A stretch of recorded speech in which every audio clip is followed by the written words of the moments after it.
찬송가 79장 찬양 드리겠습니다. 79장입니다.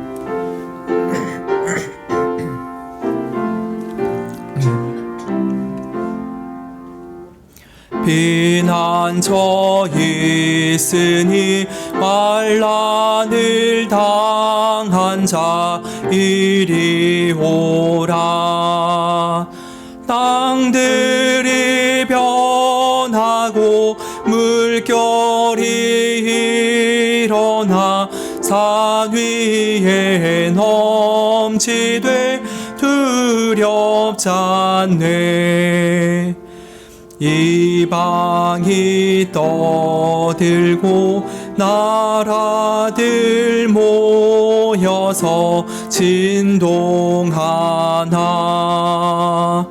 우리 주 목소리 한번 바라시면 천하의 모든 것 망하겠네. 만유주 여호와 우리를 도우니 피난처요. 세상의 난리를 그치게 하시니 세상의 장검이 쓸데없네.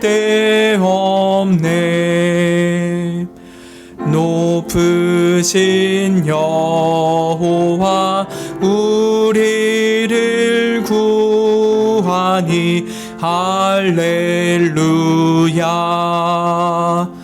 괴로움이 심하고 환난이 극하나 피난처 있으니 여호와요.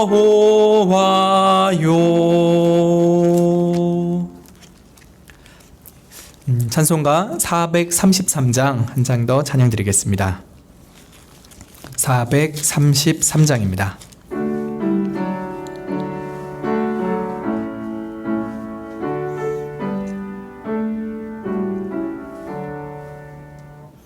눈을 들어 산을 보니 도움 어디서 오나. 천지 지은 주 여호와 나를 도와주시네. 너의 발이 실족지 않게 주가 깨어 지키며 택한 백성 항상 지켜 길이 보호하시네.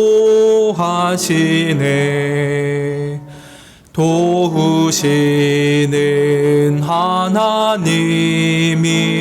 내게 그늘 되시니 낮의 해와 밤의 달이 너를 상치 않겠네.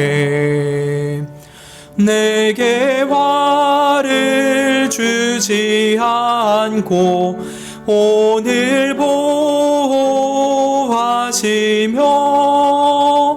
너의 출입 지금부터 영영 인도하시리.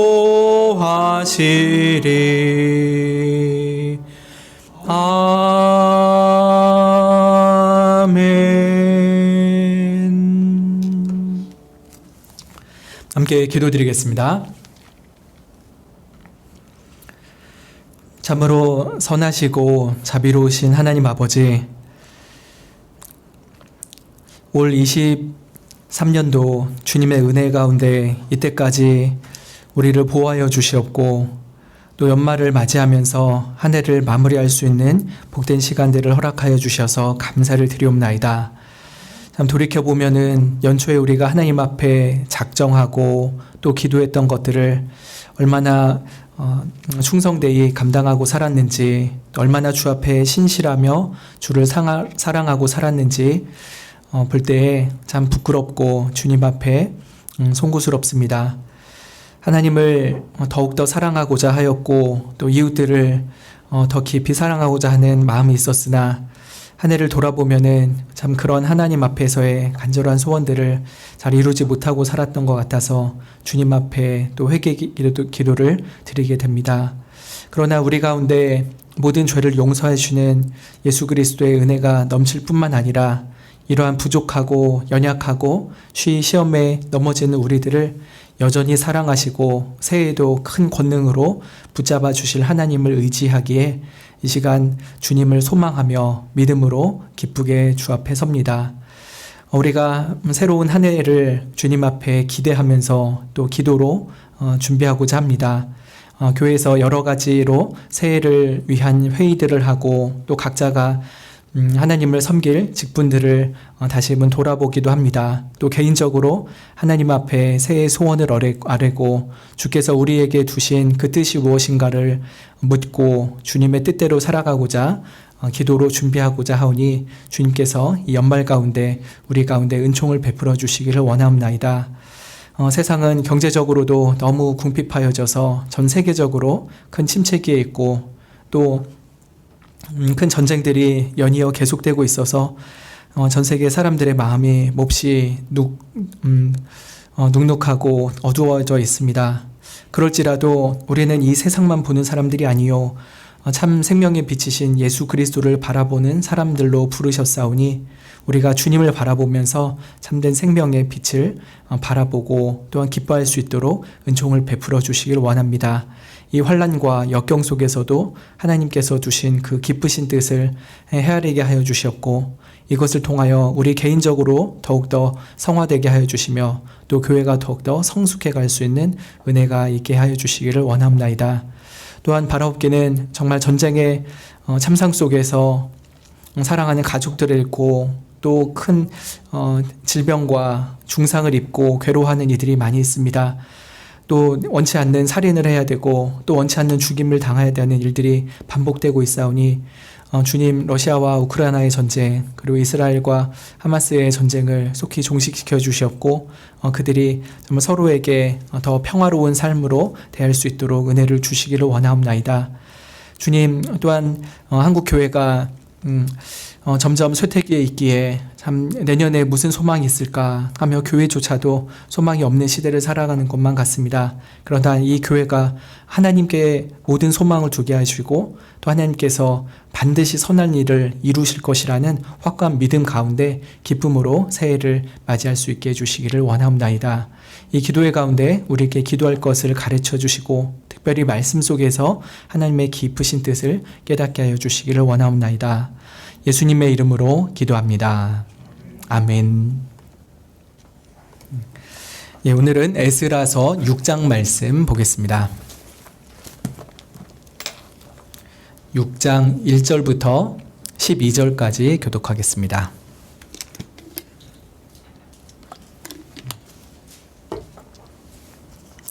구약성경 717쪽에 있습니다. 에스라서 6장 1절부터 12절입니다.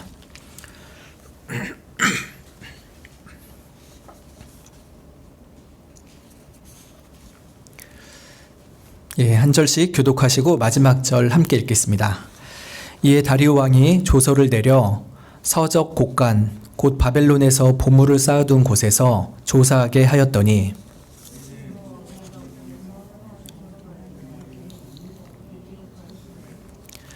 고레스 왕 원년에 조서를 내려 이르기를 예루살렘 하나님의 전에 대하여 이르노니 이 전 곧 제사 드리는 처소를 건축하되 지대를 견고히 쌓고 그 전의 고는 60규빗으로 광도 60규빗으로 하고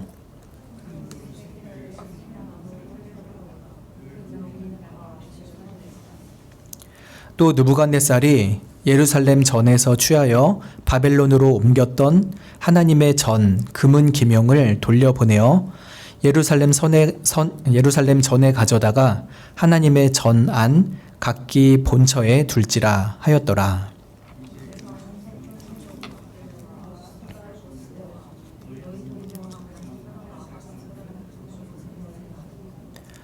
하나님의 전 역사를 막지 말고 유다 총독과 장로들로 하나님의 이 전을 본처에서 건축하게 하라.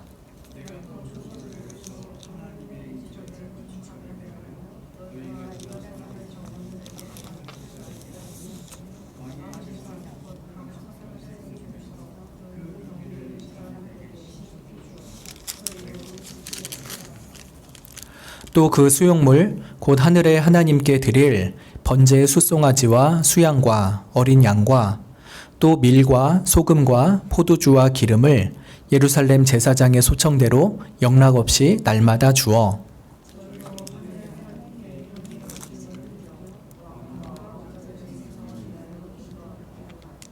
내가 또 조서를 내리노니 물은 누구든지 이 명령을 변개하면 그 집에서 들보를 빼어내고 저를 그 위에 메어 달게 하고 그 집은 이로 인하여 거름더미가 되게 하라.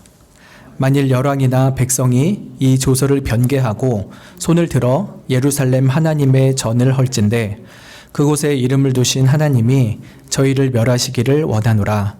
나 다리오가 조서를 내렸노니 신속히 행할지어다 하였더라. 아멘.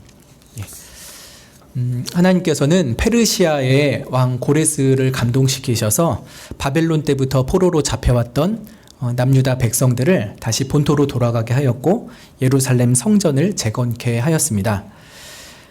다윗 왕족의 후예자 유다의 총독으로 임명받았던 스룹바벨이란 사람이 그 남유다 1차 귀환민들을 인솔해서 가나안 땅으로 돌아오게 되었죠. 그리고 하나님의 말씀대로 예루살렘 성전을 위한 기초석, 그 지대를 잘 건축을 했습니다.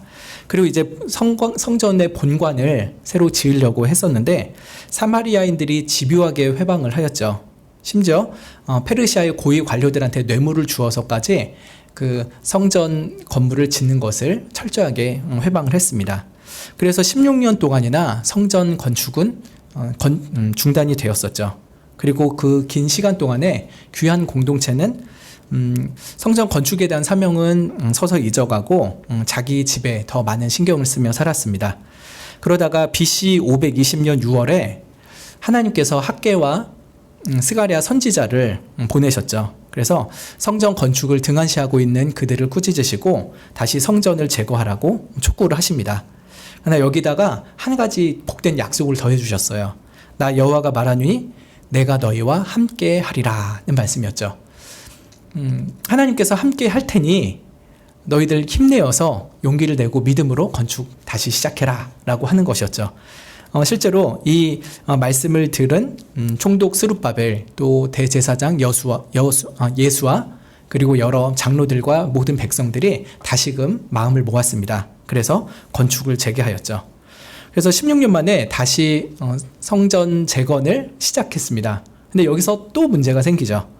그것은 이제 5장에 나타나는 건데 페르시아에서 파견을 받아서 유프라테스 서쪽을 총괄하고 있었던 총독 다뜨네가 이 남유다 백성들이 예루살렘 성전을 재건하고 있다는 소식을 들은 것입니다.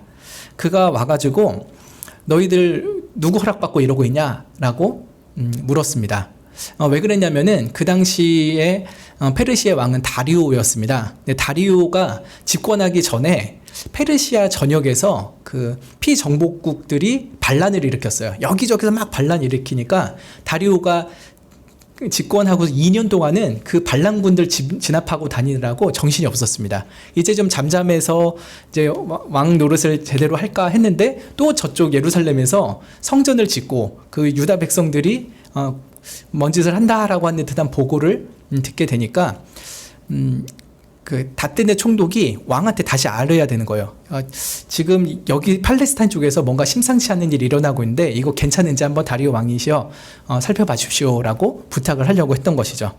그래서 그 진상을 먼저 규명을 해야 되기 때문에 총독 다뜨네가 유다 장로들에게 와서 너희들 무슨 누구 허락받고 이러고 있냐라고 물었던 것입니다. 유다 장로들은 이것은 페르시아의 5대 왕 고레스 왕의 허락을 받고 하는 것이다. 하나님의 전이었는데 우리가 하나님께 죄를 지어서 이 전이 무너졌다가 또 우리가 바벨론으로 포로로 잡혀갔었다. 근데 고레스 왕이 우리를 여기 다시 돌아오게 했고 고레스 왕이 이 성전도 재건하라고 했었다라고 말을 했죠. 총독 다뜨네가 들었는데 이게 한참 전에 있었던 일이잖아요. 그러니까 자기는 정확한 역사를 모릅니다. 그래서 다리오 왕한테 보내서 옛날에 왕 고레스가 이렇게 허락을 했다고 하는데 진짜로 그랬는지 다리오 왕이시여 한번 검토 좀 부탁드립니다 라고 하면서 질의서를 보냈습니다. 그리고 오늘 읽은 본문 6장에서 이제 다리오 왕이 그 총독한테 답신을 보내주는 겁니다. 네 말을 듣고 이거 이렇게 검토를 해봤는데 이렇더라 라고 하는 거를 알려주는 것이 오늘 읽은 본문의 내용입니다. 과연 이전의 왕 고레스의 조서가 어디인가 남아 있을까요? 그리고 그것을 진짜 발견할 수 있을까요? 페르시아가 그 당시에 127도로 나눠져 있다라고 합니다. 우리도 이제 나라가 몇 개 도로 나눠져 있잖아요. 근데 페르시아는 굉장히 큰 제국이었는데 127개로 나눠져 있었어요. 그리고 고레스가 분명히 조서를 보낸 게 어딘간 있을 텐데 그게 어딘지를 찾기는 좀 쉽지 않을 수도 있는 문제였습니다. 만약에 고레스의 조서가 발견이 되지 않으면은 지금 유다 백성들은 불법한 건축을 하는 걸로 몰리게 될 것이고 또 진압을 당할 수도 있겠죠. 그러나 반대로 고레스의 조서가 발견이 되면은 건축이 합법적이라는 것을 다시금 인준받을 수 있게 될 것입니다. 그래서 관건은 그 고레스 왕의 조서가 남아 있느냐 아니냐였죠. 자, 오늘 6장 1절에 보시면은 이에 다리오 왕이 조서를 내려서 명령을 한 것입니다. 서적 곳간 곧 바벨론에서 보물을 쌓아둔 곳에서 그 고레스의 조서가 실제로 있는지 없는지를 찾아보게 합니다. 그 당시에 고대 국가에서도 국가의 공식적인 문서는 매우 중요하게 취급된 것으로 보입니다. 그래서 국가 공문서를 딴 데다 둔 게 아니라요, 보물들이랑 같이 둔 거예요. 예. 그래서 공문서 보관소가 보물창고와 같이 되어 있었습니다. 한편 페르시아의 왕들은 계절에 따라서 그 거처를 옮겨 다니면서 묵었다고 합니다. 겨울에는 따뜻한 바벨론 지역에서 한 7달을 살았다고 해요. 그리고 봄에는 수사라는 곳에서 3달 정도를 지내고요. 여름에는 좀 선선한 지역인 앙메다 요새에서 2달 정도를 지냈다고 합니다. 그래서 지금 6장에 나오는 그 왕은 다리오 왕이요. 페르시아의 8번째 왕입니다. 이 다리오 왕이 5대 왕이었던 고레스의 조서를 찾기 위해서 먼저는 바벨론에 있는 궁전을 뒤지게 했습니다. 거기에 창고를 찾아봤는데 거기에 그 고레스 왕의 조서가 없었습니다. 여기 있을 확률이 제일 높은데 여기 없네? 그럼 어딜 가야 되지? 해서 다시 다른 곳을 찾아봤으니 그것이 바로 2절에 나타나 있는 대로 메데라는 도에 있는 앙메다 요새입니다. 그 앙메다 요새에는 여름 피서지였어요. 왕들이 거기서 여름에 좀 선선하게 지내려고 별궁을 지어놓은 것이었습니다. 거기서 그 한 두루마리를 찾아냈습니다. 그걸 쫙 읽어보니까 이게 바로 그렇게 찾기를 원했던 고레스 왕의 조서였던 것입니다. 그것이 3절부터 5절에 기록되어 있습니다. 이 고레스의 조서는 이 에스라서 6장을 기준으로 했을 때는 약 18년 전쯤에 쓰여진 조서입니다. 고레스 원년이었던 BC 538년에 쓰여졌던 것이죠. 이 고레스의 조서가 사실은 1장에도 먼저 나옵니다. 1장 2절부터 4절에는 고레스가 조서를 했던 게 있는데 몇 장 아니니까 앞쪽으로 찾아보셔도 좋을 것 같습니다. 제가 짧게 말씀드리면 1장 2절부터 4절인데요. 하나님 여호와께서 내게 만국을 주셨다. 그리고 나에게 예루살렘 성전을 건축하라고 명령하셨다. 그러니까 남유다 백성들은 돌아가서 성전을 지어라. 그리고 주변 백성들은 남유다 백성들에게 건축과 제사에 필요한 여러 가지 금은과 짐승, 예물들을 지원해라 라고 한 것이 1장에 나타난 고레스의 조서입니다. 근데 오늘 본문 6장 3절부터 5절로 다시 돌아보시겠어요? 이런 고레스의 조서가 이 6장에서는 조금 더 세부 시행령까지 더해서 나타난 것으로 보입니다. 3절은 비슷합니다. 고레스 왕 원년에 조서를 내려 이르기를 예루살렘 하나님의 전에 대하여 이르노니 이전 곧 제사 드리는 처소를 건축하되 지대를 견고히 쌓아라 라고 했죠. 당시 고레스는 피정복국의 종교를 인정하고 그들에게 관용 정책을 폈습니다. 그래서 이 고레스가 하나님을 되게 유일한 신인 것처럼 말하는 것 같을지라도 그게 절대 아니에요. 여러 신 중에 이스라엘의 신은 한 신에 불과합니다. 그럴지라도 그 신도 존중을 하면서 이렇게 얘기한 것입니다. 아무튼 예루살렘 성전을 건축하라고 허락을 한 것이 고레스의 조서에 분명히 기록되어 있었던 것이죠. 또 3절 하반절에 보면은 성전의 규모와 재료까지도 지정했던 것을 알 수가 있습니다. 그 성전의 높이는 60규빗, 넓이는 60규빗으로 해라 라고 하였죠. 이전에는 솔로몬 성전이 있었죠. 솔로몬 성전은 높이가 15m고 넓이가 10m 정도였습니다. 그런데 지금 이 고레스의 조서에 의하면은 새로 짓는 성전은 그거보다 두세 배가 더 큰 겁니다. 그래서 높이는 30m고 넓이도 30m입니다. 뒤로 길이가 명시되어 있지는 않은데 좀 비율적으로 보자면은 그 솔로몬 성전보다 이 두 번째 성전이 두세 배 더 크게 지어지라고 고레스 왕이 명령을 한 거였어요. 물론 결과적으로는 솔로몬 성전보다 더 작게 만들어지긴 했지만 고레스 왕이 명령했던 것은 두세 배 더 큰, 스케일이 더 큰 성전이었던 것입니다. 아마도 성전 재건 자금을 국비로 부담할 생각이었기 때문에 너무 크진 않게, 그래도 자기 생각엔 이 정도 사이즈는 해줘야지 라고 하면서 했던 것 같습니다. 그리고 건축 방식도 지정을 했다고 했죠. 아마 벽을 세울 때 큰 돌로 3층을 세우고 그 위에 나무로 한 층을 세우고 하는 식으로 건축을 하라고 했던 것으로 보입니다. 또 5절에 보면은 그 남유다를 멸망시켰던 느부갓네살 왕이 있죠. 바벨론 왕. 그 왕이 예루살렘 성전에서 빼서 갔던 예루살렘 성전의 금은 그릇도 다 돌려주고 성전을 만들면은 각 제자리에다가 그 금은 그릇도 놓아라라고까지 상세하게 명령을 했습니다. 이 모든 것이 고레스의 조서에 명백하게 기록이 되어 있었죠. 그리고 18년이라는 시간이 지나서 자칫하면 이 고레스의 조서를 발견하기 어려울 수도 있었는데 하나님께서 다리오 왕에게 감동을 주셔서 이거 꼭 찾아라 해가지고 부지런히 찾게 하셨고 특별히 여름 결궁에서 이것을 찾게 하여 주셨습니다. 하나님께서 고레스에게 조서를 쓰게 한 것도 은혜였고요. 다리오를 통해서 조서를 발견하게 한 것도 은혜였습니다. 이것은 하나님께서 그의 교회를 사랑하시고 교회를 회복시키기 위한 매우 중요한 계획의 성취였습니다. 예루살렘 성전은 구약시대 때 하나님을 만나는 외적인 매우 중요한 수단이었습니다. 성전을 통해서 하나님께 예배드리고 하나님께 죄사함의 은혜를 받을 수 있었죠. 그래서 성전을 다시 짓는다는 것은 죄로 인해서 멸망했던 하나님의 백성들을 다시금 용서하시고 회복시키겠다라는 외적인 표현이었습니다. 그래서 성전을 재건하라고 하나님께서 친히 명하신 것이었고 그렇게 하나님께서 그 일들을 차근차근 이루어가고 계신 것이죠.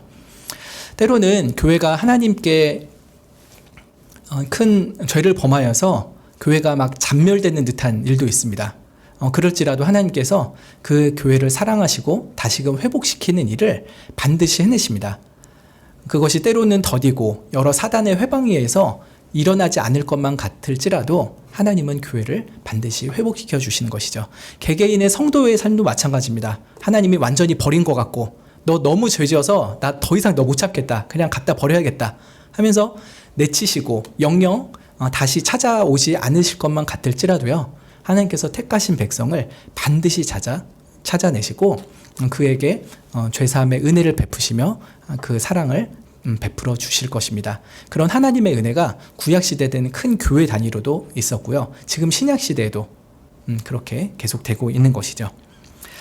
이렇게 하나님의 극적인 은혜로서 고레스 왕의 조서, 그 18년 전의 조서를 찾아냈습니다. 이제 다리오 왕이 총독 다트네에게 자신의 조서를 보내기 시작합니다. 내가 찾아봤더니 진짜 고레스의 조서에 이런 내용이 있었다. 그러니까 다뜨네 총독아 너 앞으로 이렇게 해라 라고 말하는 것이 이제 6절부터 12절에 기록되어 있는 것입니다.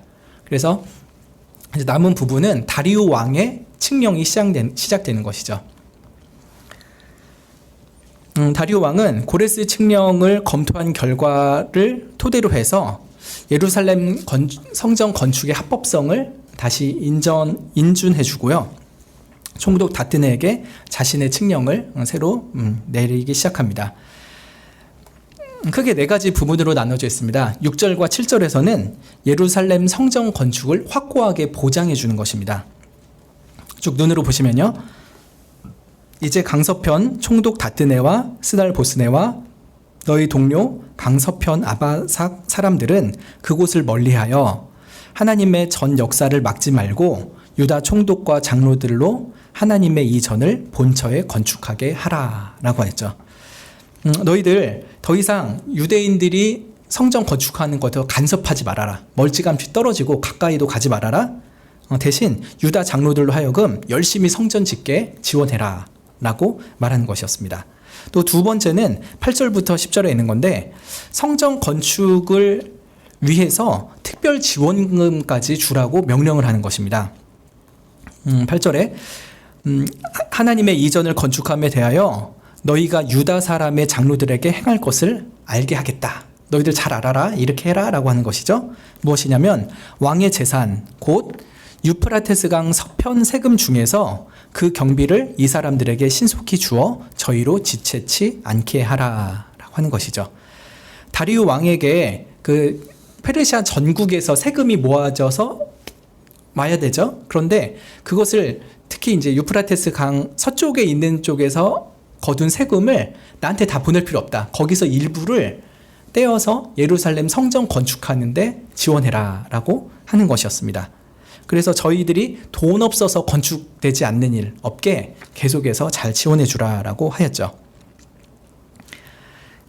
참 어떻게 보면 사마리아인 입장에선 굉장히 약오를 내립니다. 그냥 사마리아인들이 적어서 건축 못하게 하려고 관료들한테 막 뇌물까지 쓰면서 자기 돈 쓰면서 틀어 막았잖아요. 16년 동안은 잘 먹혔는데 지금은 오히려 자기들이 낸 세금을 가지고 성전 건축에 보태야 되는 상황이 된 것이었죠. 사마리아뿐만 아니라 주변에 있는 많은 그 피정복국들이 그 유다 백성들이 성전 건축하는 것을 안 좋아했었거든요. 근데 그런 것들에 대해서 하나님이 오히려 극적인 반전을 주신 것이었습니다. 또 9절에 보면은 하나님께 제사 드릴 때 필요한 것들까지도 다 채워주라고 합니다. 그 수용물, 곧 필요한 것들을 주라고 하는데요. 번제를 위한 숫송아지, 수양, 어린 양, 그리고 소제를 위한 밀과 소금, 또 전제를 위한 포도주, 번제와 소제를 위한 기름 등 제사에 필요한 일체의 것들을 제사장들이 요청하는 대로 다 공급해 주라고 합니다. 그래하여서 하나님께 향기로운 제물을 온전히 드릴 수 있게끔 적극 지원하라라고 하였던 것이죠.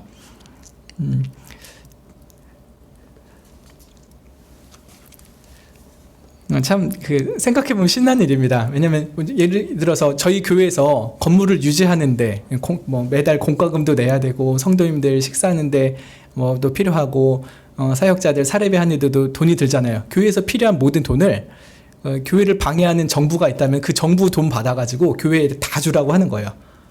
그러니까 교회로서는 굉장히 큰 혜택을 얻게 하시는 거랑 비슷한 상황인 것이죠. 그래서 이스라엘 백성들이 건축에 필요한 것뿐만 아니라 이후에 제사에 필요한 것까지도 다 공급을 받을 수 있게끔 하나님께서 조치를 하신 것입니다.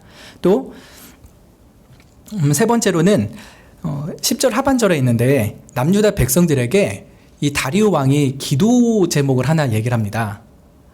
무엇이냐면 저희로 하늘의 하나님께 향기로운 제물을 드려서 왕과 왕자들의 생명을 위하여 기도하게 하라라고 한 것이죠. 다리우 왕이 그 팔레스타인에 있는 한 민족의 신에게 기도해달라고 부탁을 하는 것입니다.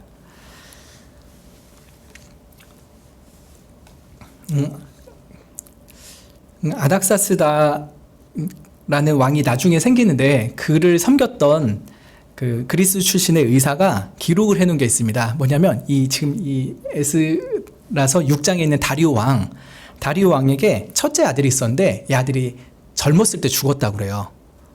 그리스 의사의 기록입니다. 첫째 아들이 이제 그 제국을 이어서 황제가 될 사람인데 이 아들이 젊어서 죽었으니 이 다리오 왕의 입장에서 얼마나 마음이 무너졌겠습니까?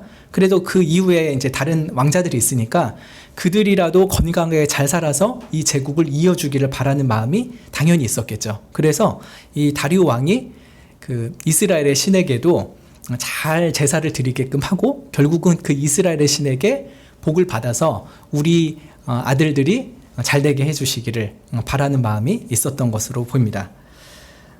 결국은 이 다리오가 왜 그렇게 이스라엘 백성들의 성전 짓는 것에 적극 협조했느냐?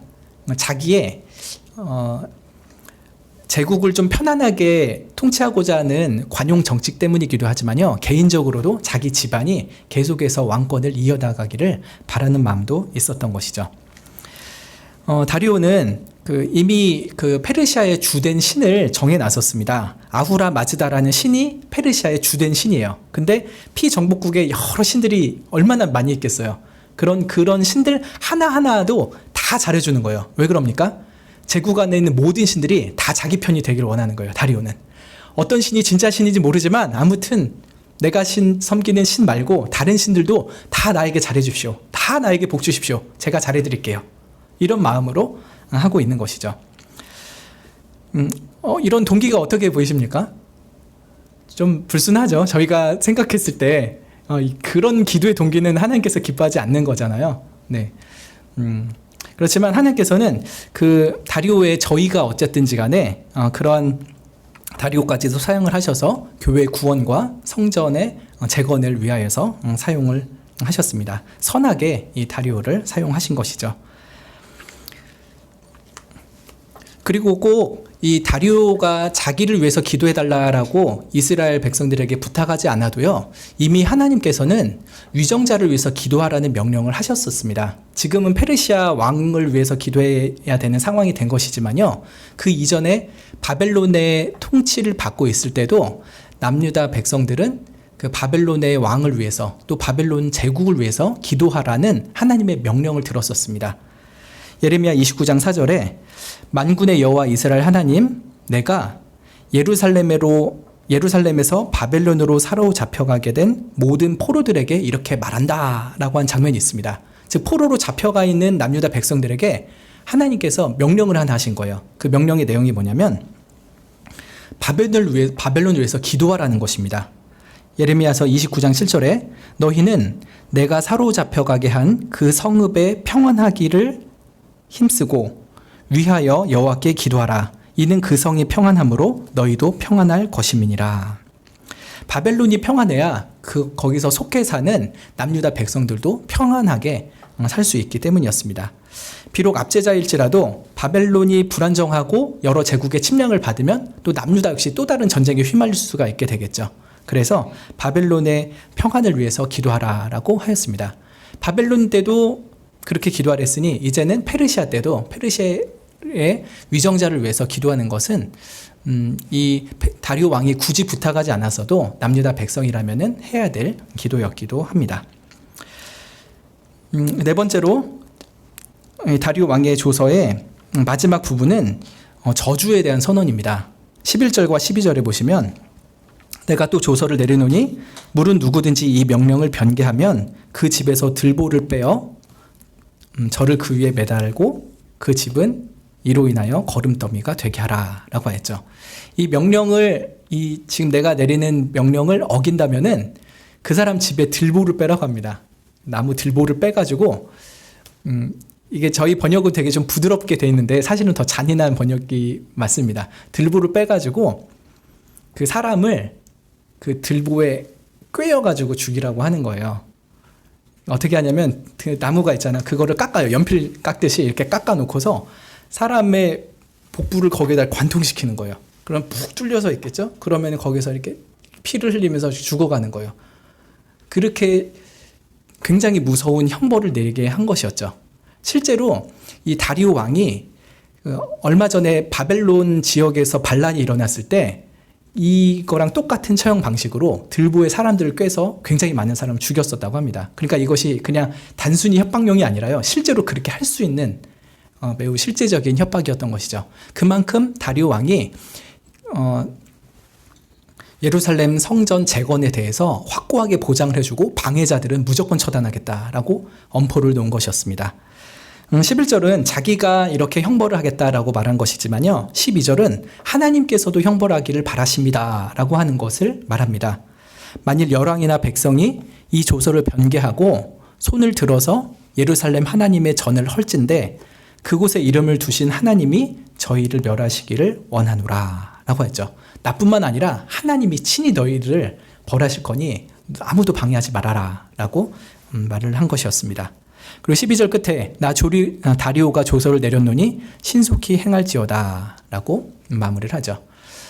그래서 그 5장에서 총독 다뜨네가 이 사람들 어떻게 될까요? 조사 좀 해주십시오 라고 한 것에서 다리오 왕이 충분히 다 대답을 한 것이었습니다. 너희들 물어본 대로 찾아봤는데 고레스의 조서가 있었다. 그리고 예루살렘 성전을 지으라고 했었다. 그러니까 나도 선왕 고레스의 뜻을 받들어서 너희들한테 다시 명령한다. 예루살렘 성전 짓는데 방해하지 말고 필요한 물품들까지도 전체적으로 다 공급하고 절대로 그들을 건드리지 말아라 라고 말을 한 것이었죠. 그 누구도 교회를 향한 하나님의 역사를 막지 못합니다. 오래전 사마리아인들이 이 성전 건축을 방해하려고 했었죠. 그리고 어느 정도는 그것이 효과를 발휘했습니다. 그렇지만 16년의 세월이 지난 후에 하나님께서 성전 건축에 대한 뜻밖의 지원군을 세우신 것입니다. 그것이 바로 페르시아의 다리오 왕이었죠. 다리오는 교회를 향한 하나님의 신실한 사랑과 전능하심을 드러내는 선한 도구로 쓰임을 받았습니다. 물론 다리오 자신은 하나님을 신실하게 섬기는 왕은 전혀 아니었지만 그의 다신론적인 정책을 사용해서라도 하나님께서는 교회에 대한 유익을 주신 것이었죠. 사단의 수종자 된 원수들은 일시적으로 교회를 방해합니다. 그렇지만 그것들은 교회의 번영과 하나님의 영광을 위한 재료로 쓰이게 될 것입니다. 하나님께서는 악인들의 악행까지도 반드시 선하게 사용하시는 전능하시고 지혜로우신 분이시기 때문이죠. 그래서 우리는 교회를 괴롭히는 외부 세력들, 어떤 정부나 어떤 단체, 어떤 조직의 사람들을 보면은 참 불평이 많이 듭니다. 저 사람들 때문에 참 교회가 얼마나 많은 피해를 보고 있는가. 저 사람들이 빨리 망해버리면 좋겠다. 그래야 좀 교회가 다시 부흥하고 한국 교회가 다시 성장하지 않겠는가. 이런 마음이 들기도 하죠. 그러나 그러한 사람들의 방해는 그렇게 쉽게 꺼지지 않습니다. 언제 끝나나 싶지만요. 10년이 가고 20년 가기도 하고 몇십 년이 가기도 합니다. 그러나 그럴지라도 우리가 한 가지 우리의 지각을 아득히 뛰어넘는 하나님의 선함을 붙잡아야 되는 것입니다. 하나님이 이들의 악행까지도 선용하셔서 이 교회를 성숙하게 하시고 더 깊게 사랑하심을 나타낼 것이다 라는 그 믿음을 갖게 하시는 것이죠. 특히 세속 권세자들에 대해서도 하나님은 반드시 그의 뜻을 이루는 도구로 사용하십니다. 잠언 21장 1절에 왕의 마음이 여호와의 손에 있다라고 하였습니다. 이 세상의 대통령들, 왕들, 총리들 그들의 마음이 다 하나님의 손 안에 있다라고 하는 거예요. 그래서 보의 물을 움직이는 것 같이 하나님께서 그 왕들의 마음을 움직이셔서 하나님께서 교회를 향하여 품으신 그 뜻을 반드시 성취하게 하신다라고 말씀을 하고 있습니다. 사단의 앞잡이 노릇하는 악한 정부들이 있죠. 북한이나 중국, 또 이슬람 국가들, 또 독재 국가들 교회를 지독하게 핍박하고요. 성도들을 못 죽여서 안달입니다. 저희 동기 선교사들 중국에 꽤 많은데 다 추방당했어요. 남아 있으면은 큰 해를 당하니까. 그리고 지금은 죽었는데 그 조선족 출신의 제 동기가 있었거든요. 그 중국에서 살고 거기서 자랐는데 한국 저희 합신에 와서 신학을 하고 다시 중국으로 돌아가서 사역하는 거였어요. 근데 중국 정부가 원하지 않는 이렇게 바른 신학을 가지고 계속 교회에서 설교하고 가르치고 그랬어요. 중국 공안들이 와가지고 굉장히 많이 협박했다고 합니다. 너 이렇게 하면 잡아간다. 가족들 다 잡아가겠다. 그런데 그 동기 목사님이 끝까지 잘 견뎠죠. 그리고 얼마 후에 죽었어요. 공안에 잡혀서 죽은 건 아니고 운동하다가 죽었다고 하는데, 그러니까 갑자기 심장이 마비돼서 죽었던 것으로 보입니다. 근데 그렇게 된 거에는 얼마나 많이 고통스러웠겠습니까? 늘 협박하고 가족들을 괴롭히고, 그러니까 마음이 편한 날이 없었겠죠. 늘 스트레스가 강하고 그러다가 그런 변을 당한 것으로 보입니다. 왜 하나님께서 사랑하는 교회를 향하여서 완전한 보호, 철저한 보호를 해주지 않으시는 걸까? 왜 자꾸 누군가한테 회방당하고 핍박당하고 심지어 순교당하는 일을 하나님은 두실까? 하나님이 교회를 안 사랑하는 건가? 아니면 하나님이 좀 무능하신 건가? 라는 여러 가지 생각이 듭니다. 그러나 오늘 본문을 볼 때 그 16년이라는 세월 동안에는 하나님이 우리를 안 도와주시는 것 같고, 그래서 우리도 포기하고 싶은 그런 마음이 남유다 백성도 들었겠죠. 그러나 정말 뜻하지 않게 오히려 총독 다뜨네의 지리를 통해서 다리오 왕을 자극시키시고 다리오를 통해서 더 그 교회를 굳건하게 세우시는 반전의 역사를 하나님께서 이루셨습니다. 그래서 이 교회가 세속 정부로부터 핍박을 당하는 일이 있을지라도 하나님께서 그 세속 정부까지도 반드시 선용하여 교회를 구원하시고 회복시키시라는 그 믿음을 우리가 가지면 좋겠습니다.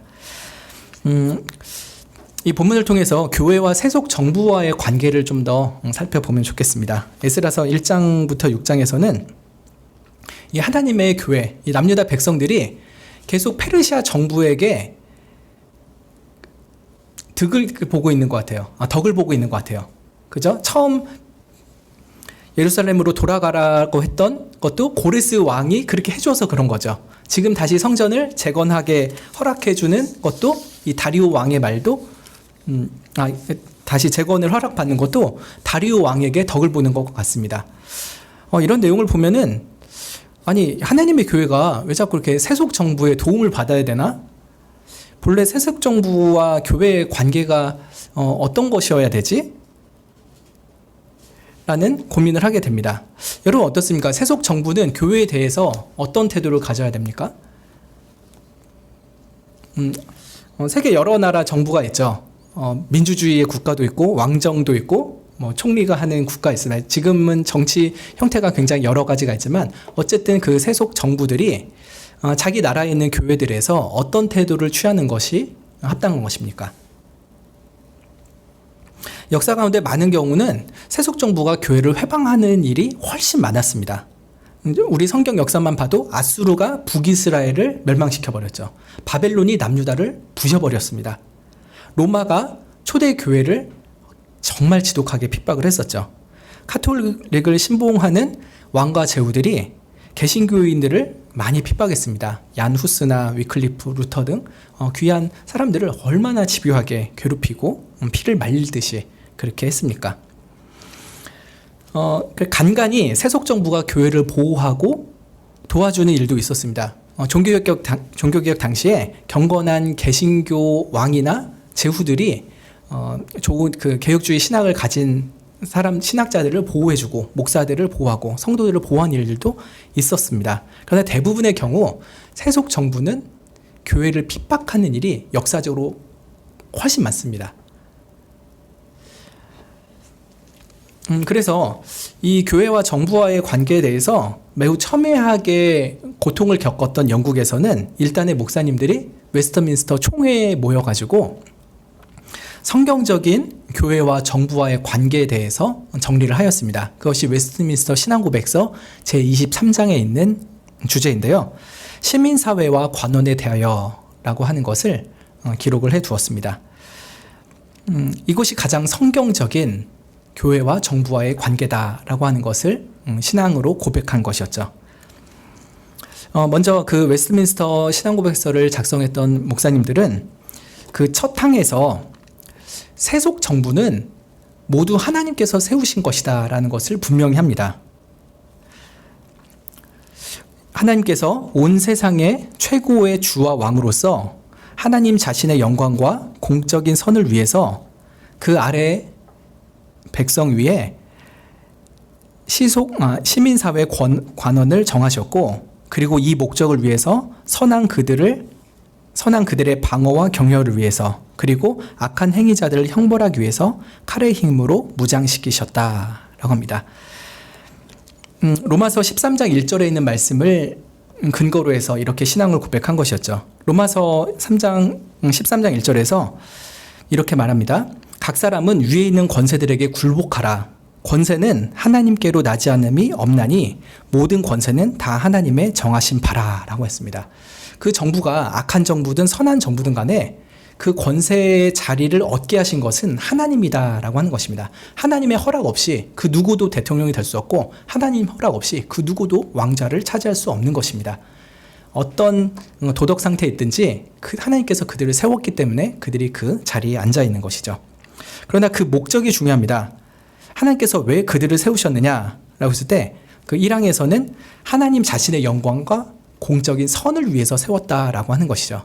그래서 각 국가의 위정자들은 자신들이 어떤 목적으로 이 권세를 하나님께 부여받았는지를 명확히 알아야 되는 것입니다. 바로 하나님의 영광을 위해서, 그리고 공적인 선을 위해서 내가 세워졌다라고 하는 인식이 분명해야 되는 것이죠.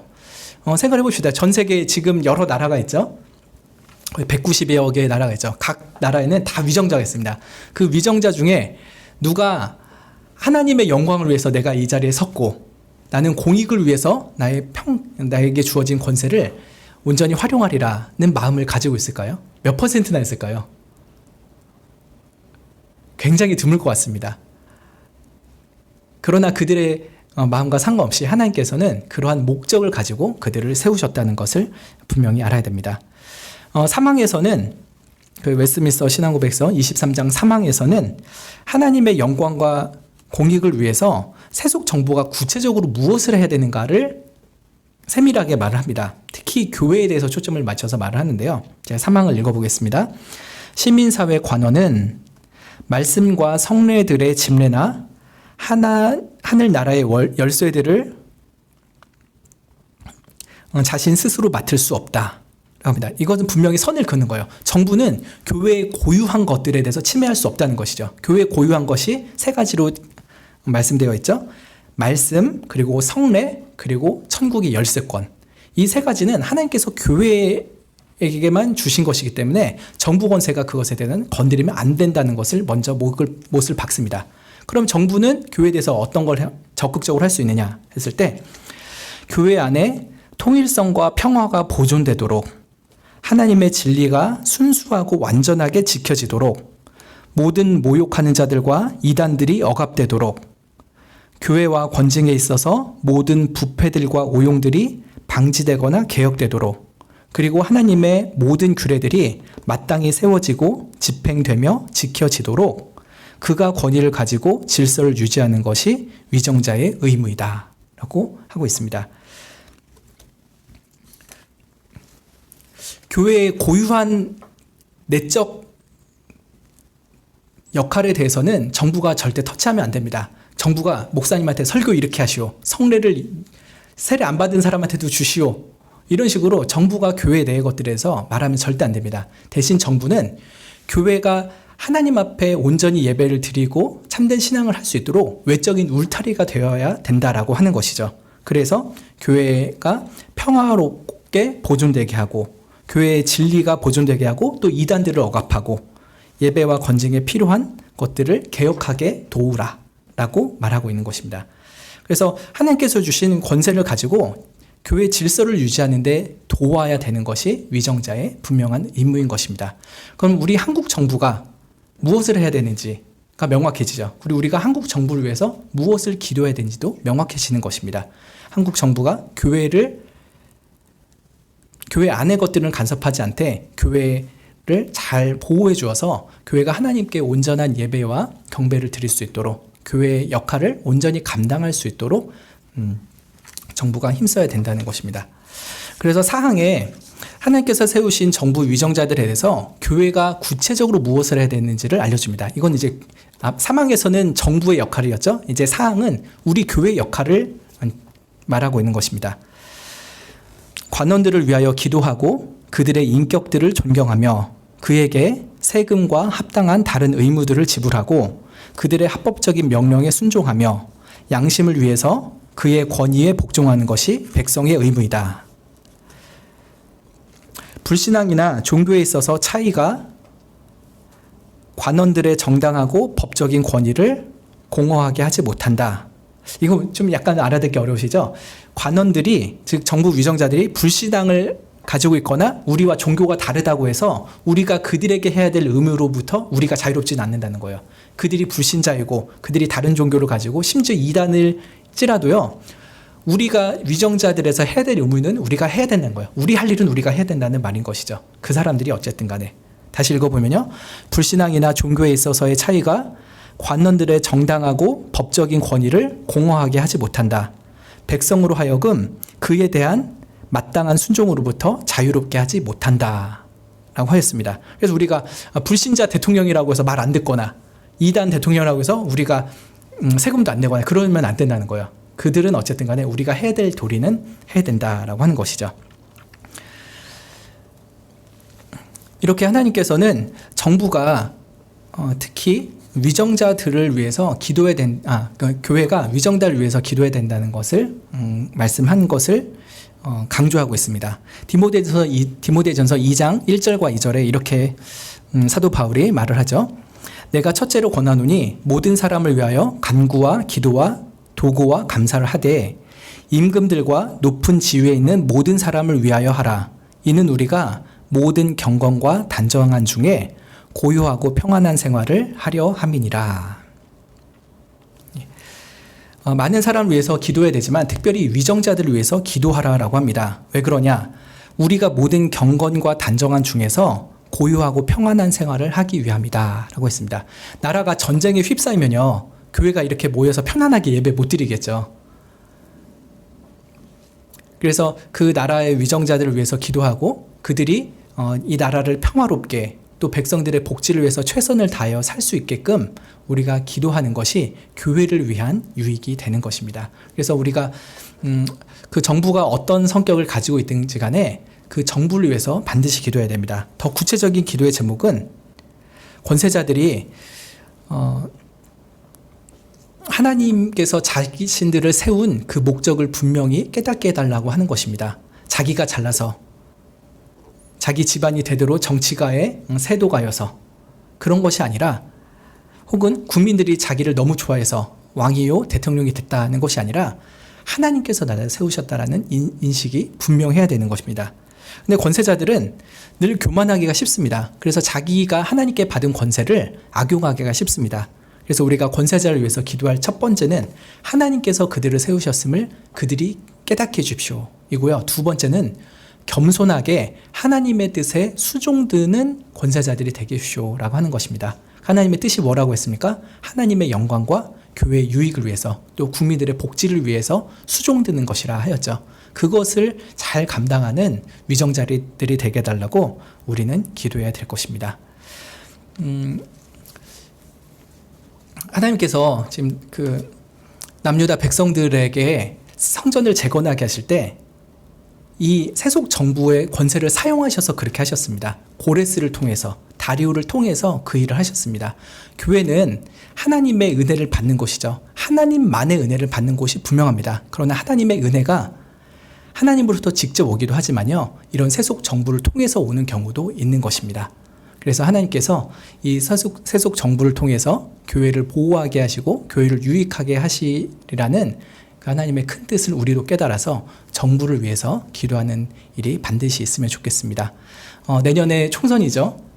여러 가지 많은 정치적인 이슈들이 있을 것입니다. 그러나 우리가 이 정부에 대하여서 또 새로운 국회를 위하여서 기도해야 될 때, 하나님, 이들이 하나님께 받은 권세임을 깨닫게 하여 주시고 하나님의 뜻을 온전히 받드는 그런 사람들이 되게 해주시오라고 기도하면 좋겠습니다. 물론 정말 극소수의 사람들만 하나님의 뜻을 깨닫고 자신들이 주어진 일을 하겠죠. 그러나 많은 사람들이 하나님의 뜻과 상관없이 자기의 권세를 탐하고 휘두른다 할지라도요, 우리가 그들을 위한 기도를 멈추지 않으면 좋겠습니다.